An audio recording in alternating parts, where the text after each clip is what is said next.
নিজের ক্ষমতার অপব্যবহার দেখায় যারা, ওরা শিক্ষিত শয়তান। ধরে বলেন ঠিক কিনা? ওরা হলো দেশের লাগি মহামারীর মতন, ফাইলে কলম ঠেকাইয়া চালায় শুধুই নির্যাতন। ঘুষের টাকায় ওদের বুড়ি, ঘুষের টাকায় ওদের বুড়ি করে যে টান টান। ওরা শিক্ষিত শয়তান, ওরা শিক্ষিত শয়তান, ওরা শিক্ষিত শয়তান। আছে না নাই? ওমর ফারুক ডাক দিয়া বলে, আমার অন্যায় কি বলো? মহিলা ডাক দিয়া বলে, আপনার অন্যায় তিনটা। আমি যদি খারাপ গান গেয়ে একটা অন্যায় করি, আপনি করছেন তিনটা। এক নাম্বার, আল্লাহ পাক ডাক দিয়া বলেন, ইয়া আইয়ুহাল্লাযীনা আমানু লা তাদখুলু বুয়ুতান গায়রা বুয়ুতিকুম হাত্তা তাস্তানিসু ওয়া তুসাল্লিমু আলা আহলিহা। তোমরা যখন কারো ঘরের ভিতরে ঢুকবা, ঘরে ঢুকার আগে সুন্দর করে পরিচয় হও, সালাম দাও, অনুমতি নাও। তারপরে একজন মুমিন আর একজন মুমিনের ঘরের মধ্যে ঢুকো। আপনি একজন মুসলমান হওয়ার পরও আমার মতো একজন নারীর ঘরের মধ্যে অনুমতিও নেন নাই, জিজ্ঞাসাও করেন নাই, সালামও দেন নাই। এই অন্যায়টা করার কারণে আল্লাহ পাকের কোরআনের আইনের বিধান লঙ্ঘন করেছে।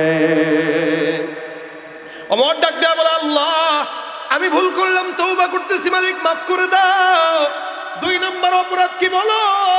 মহিলা ডাক দেয়া বলতেছে, আল্লাহ পাক ডাক দেয়া বলতেছেন, ওয়ালাইসাল বিররু বিআন তাতুল বুয়ুতা মিন যুহুরিহা ওয়ালাকিন্নাল বিররা মান ইত্তাকা ওয়াতুল বুয়ুতা মিন আবওয়াবিহা ওয়াত্তাকুল্লাহ।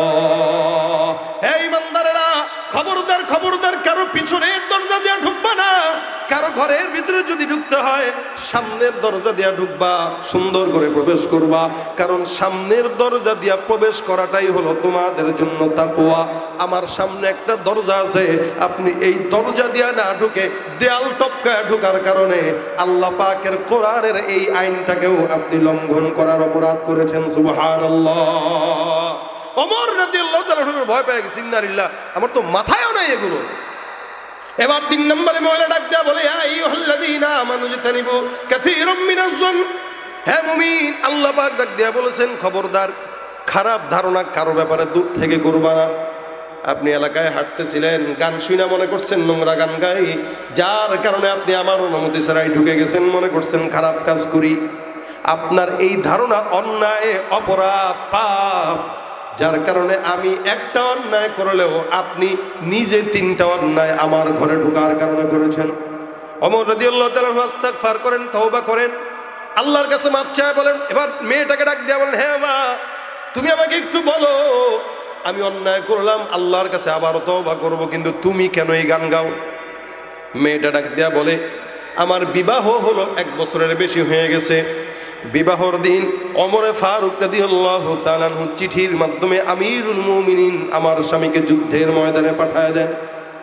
4 মাসের জন্য পাঠান, আবার আমার স্বামী আসে, আবার 4 মাসের জন্য পাঠান, আবার স্বামী আসে, আবার 4 মাসের জন্য পাঠান। আমি একজন নববিবাহিত নারী, 1 বছরের বেশি হয়ে গেল, আমার স্বামী যুদ্ধের ময়দানে চলে গেছে। এতদিন পর্যন্ত একটা নারী স্বামী ছাড়া থাকা কতটা কষ্টের। আমার ভিতরে যদি আল্লাহর ভয় না থাকতো, আল্লাহর কসম কোন দিনই আমি আমার ঘাটের মধ্যে ভিন্ন কোনো পুরুষকে নিয়ে আসতাম। আমার ঘরের মধ্যে আল্লাহর ভয় থাকার কারণে আল্লাহর কসম এখন পর্যন্ত আমি ভিন্ন কোনো পুরুষ আনি নাই। যার কারণে গভীর রাতে জেগে জেগে আমি আমার স্বামীর শোকে গান গাই, আর আপনি মনে করছেন আমি মনে হয় জেনায় লিপ্ত হয়ে গেছি। ওমর ফারুক বাসায় গেলেন, আল্লাহর কাছে তওবা করে সকালবেলা নিজের কন্যাকে ডাক দিয়া বলতেছেন, আমার মা বলো তো, একজন বিবি তার স্বামী ছাড়া কতদিন থাকতে পারে? মেয়ে ডাক দিয়া বলেন, বাবা সর্বোচ্চ 40 দিন থাকতে পারে, এর বেশি থাকতে পারে না। একজন স্বামীকে ছাড়া মেয়েটা 40 দিন থাকবে, এর বেশি থাকলে তার কষ্ট হয়। ওমর রাদিয়াল্লাহু তাআলা আনহু সুন্দর করে আমিরুল মুমিনিনের চেয়ারে বসে বসে আইন পাশ করে দিলেন, এখন থেকে যত সেনাবাহিনী আছে সব 40 দিনের বেশি যুদ্ধের ময়দানে থাকতে পারবে না। 40 দিন হয়ে গেছে, বাসায় দাও, বিবির কাছে যাও। আজকে আমাদের সমাজের মধ্যে এই যে মা বোনদের এত অধপতন, পুরুষদের এত অধপতন, বলে পুরুষরাও বিবিদেরকে ছেড়ে বিদেশে বছরের পর বছর থাকে। তবলিগে চলে যায় এক সাল দেওয়ার জন্য, এসে দেখে নিজের বউ আর নিজের ঘরে নাই। কেন? শুধুমাত্র এই জিনিসটা মেনটেন না করার কারণে। আপনি যেখানেই যান অন্তত মাসে একবার, 40 দিন পরে একবার বিবির কাছে আসেন, সময় দেন, কারণ তারও তো একটা মাকসাদ আছে, তারও তো একটা অন্তর আছে। আমার কথার মাকসাদ এইটা না, আমার মূল মাকসাদ হলো ওইটা। ওমরের মতো আমিরুল মুমিনিন শুধুমাত্র ধারণার কারণে একজন সাধারণ নারীর কাছে লজ্জিত হয়েছেন। এই জন্য আল্লাহ বলেন, তোমরা ধারণার মতো একটা অন্যায় থেকে বাঁচো। আমাদের ভিতরে অধিকাংশ মানুষ দূর থেকে ফেসবুকে একটা লেখা দেখছি, বাস এই লেখা দেখাই আমরা দেখছি তো ফেসবুক, মিয়া আপনি তো এমন, হ্যাঁ আপনার ব্যাপারে ভিডিও তো দেখছি, আপনি তো এমন। আরে ভাই দেখছেন কই? ফেসবুকে। আপনি কি জানেন বর্তমান সময়ের ফেসবুকের 1 লক্ষ কথার ভিতরে 1 লক্ষের বেশি কথাই মিথ্যা। 1 লক্ষ না, তার চেয়ে বেশি কথা মিথ্যা। কারণ যারা লিখতেছে সবগুলো পড়ালেখা বাদ দিয়ে একটার 24 ঘন্টা ফেসবুকে যারা থাকে, পড়ে কখন? বিশেষ করে ছাত্র জামানায় যারা ফেসবুক চালায়, এদের তো না পড়া হয় না আদব হয়। আলহামদুলিল্লাহ, আল্লাহর কাছে মাঝে মাঝে শুকরিয়া করি যে আল্লাহ পাক আমাদেরকে ফেসবুকের আগের জামানায় অন্তত ফারেক করছে। এই ফেসবুকের কঠিন জামানায় আল্লাহ পাক আমাদেরকে ফারেক করেন নাই। আলহামদুলিল্লাহ, আজ থেকে 10-11 বছর আগে ফারেক হওয়ার কারণে এখন এই পর্যায়ে এসে এই ফিতনা আমরা দেখতে পাই আমাদের ছাত্রদের বেলায়। কিন্তু আলহামদুলিল্লাহ, আল্লাহ আমাদেরকে এত ফিতনা দেখান নাই, মাত্র শুরু ছিল তখন। কিন্তু এখন বর্তমানে এমন অবস্থা, ফেসবুকে যে যেটা দেখলো ওটা দেখেই একজন আরেকজনের বিচার করতেছে। আল্লাহর ওয়াস্তে নিজের ঈমানকে ঠিক রাখার জন্য হইলো, আমি যেমন আমাকে বলবো আপনাকেও বলবো, নিজের ঈমান নিজের আমল ঠিক রাখার জন্য হইলো কাউকে ধারণা করে কোনো মন্তব্য করবেন না। গীবত শিকায়ত থেকে নিজেকে বাঁচান, নিজের ঘরকে বাঁচান।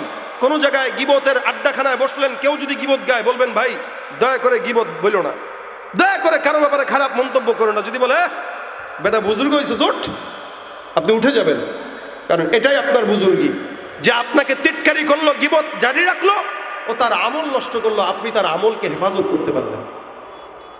বলেন তো, এখান থেকে এতক্ষণ কথা বললাম, আমি গুরুত্বপূর্ণ কথা বলার জন্যই আপনাদের সামনে আজকে এভাবে কথাগুলো বলছি, যাতে করে আপনারা বুঝতে পারেন অনেক মাদ্রাসার ছাত্র ভাইরা আছেন, অনেক বাহিরের মানুষরা আছেন, সবার ভিতরেই এই একটা গুনাহের প্রবণতা খুব বেশি।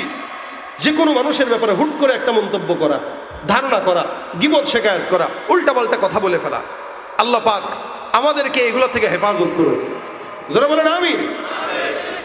হুমাজাতিল লুমাজা, এগুলো যেন আমরা না হই। আল্লাহর কাছে পানা চাবেন। 5 ওয়াক্ত নামাজের পরে গীবতের কোনো চর্চা যেখানে হয়, ওই মজলিস ত্যাগ করবেন, ওখানে বসবেন না, ওখানে থাকবেন না। আল্লাহ পাক আমাকে সহ আপনাদেরকে হেফাজত করুন। জোরে বলেন আমিন। যে কথাগুলো বললাম এগুলোর উপর আমল করার তৌফিক দান করুক। ওমা তৌফিকি ইল্লা বিল্লাহ। আসসালামু আলাইকুম ওয়া রাহমাতুল্লাহি ওয়া বারাকাতুহু।